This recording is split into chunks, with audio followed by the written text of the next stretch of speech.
The Knicks' collective silence regarding Joakim Noah's status, both present and future, speaks volumes.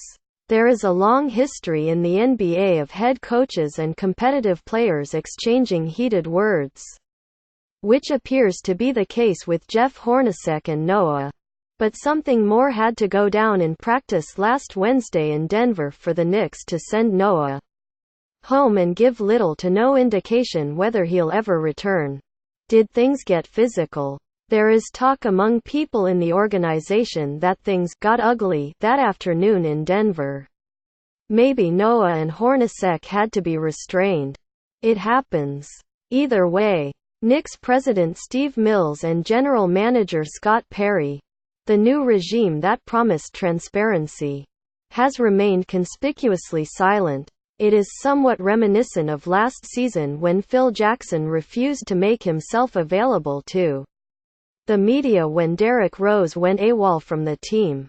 It was left to Hornacek to answer questions and eventually address the decision to fine but not suspend Rose. Joakim Noah not at practice. Out versus Nets as future now uncertain.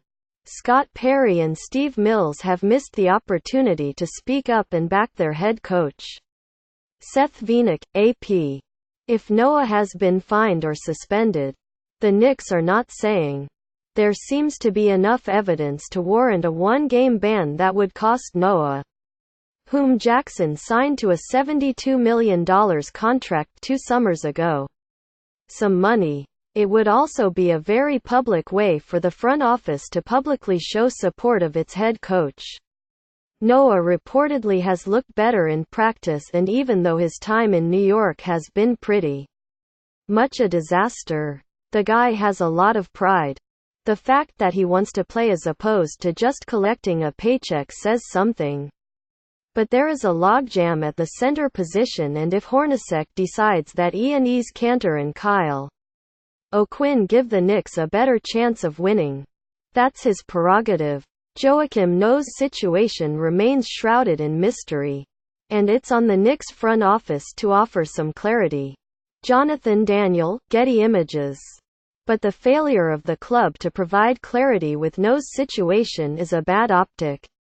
Mills and Perry are taking steps to change the culture at Madison Square Garden. Their commitment to turning the franchise around is commendable. That's why it's important that someone, Mills or Perry, addresses Noah's status to demonstrate that they are in charge and that the front office supports the head coach. The head coach should be the voice of the team most of the time.